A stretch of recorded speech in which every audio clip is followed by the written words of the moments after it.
Hey guys, Rex Overdrive here, and Suicide Squad is finally out. This is a movie about bad versus evil, and the Suicide Squad is a team of DC supervillains brought together by Amanda Waller. Post Batman v Superman, Amanda Waller assembles Task Force X, aka the Suicide Squad, just in case a bad Superman-like character comes around. And these are the worst of the worst. These are evil people we're talking about. Some criminally insane, others just criminals, and some even meta-humans. And I really like the dynamic of the Suicide Squad. All these characters worked really well together, and I especially liked Deadshot and Harley Quinn. These two had great chemistry, played by Will Smith and Margot Robbie. These two were essentially the core of the Suicide Squad, and they were phenomenal in this movie. But before seeing this movie, I was really worried about Will Smith being Deadshot. Not that he's a bad actor, but I just thought he might try to overshadow the rest of the characters,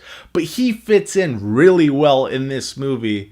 And he added another level to this movie. I really liked Will Smith in Suicide Squad. And Harley Quinn completely lived up to my expectations, and you get a lot of those classic Harley Quinn flavors from like the Batman animated series and the Arkham games. You kind of get best of both worlds, and you even get some of those classic outfits. And a big surprise to me in this movie was Jai Courtney. He was great in this movie. He's not in the movie a whole lot. He's kind of just a side character on the Suicide Squad. But he did a great job, and his character was a lot of fun to watch. And also, Jay Hernandez as Diablo. This guy was maybe the biggest surprise.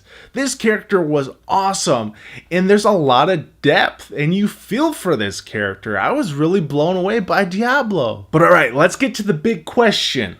Is Jared Leto's version of the Joker good?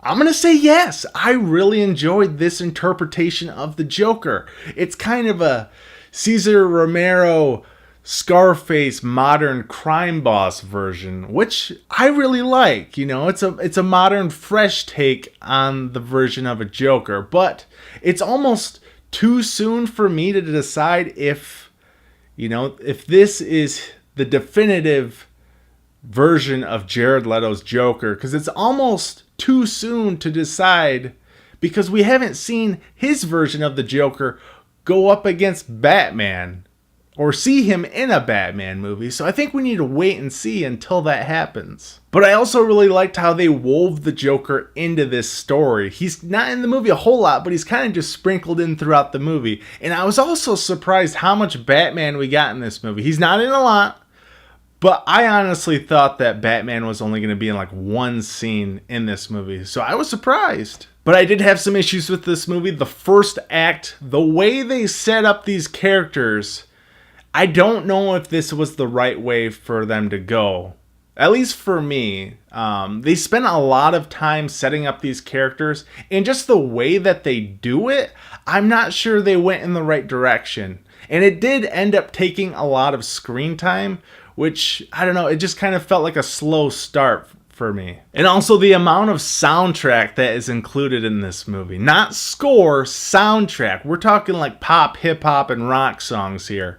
It almost at times took me out of the movie, and it seemed like it was almost music video like. And on my drive home after the movie, I thought to myself, this was like the Fast and Furious of comic book movies. At times it felt like that, and I wasn't really happy with that. And there are some narrative and character motivation problems, and the villain throughout this movie just wasn't that compelling. I just think they should have went in a different direction. And it's just the story or the reasons why the Suicide Squad are going out to do this mission, it just wasn't that great of a reason why for them to go out and do something. But I did end up having a good time with this movie. There's a lot of comic book flavor throughout this movie, and this is a summer popcorn movie. It doesn't take itself too seriously, so have fun with it. So with all that said, guys, I'm going to give Suicide Squad a C+. Guys, let me know what you thought of this movie. Do you think this tone worked for DC? Let me know down below in the comment section. Also, please make sure to subscribe for future videos. I'm Rex Overdrive. I'll see you next time.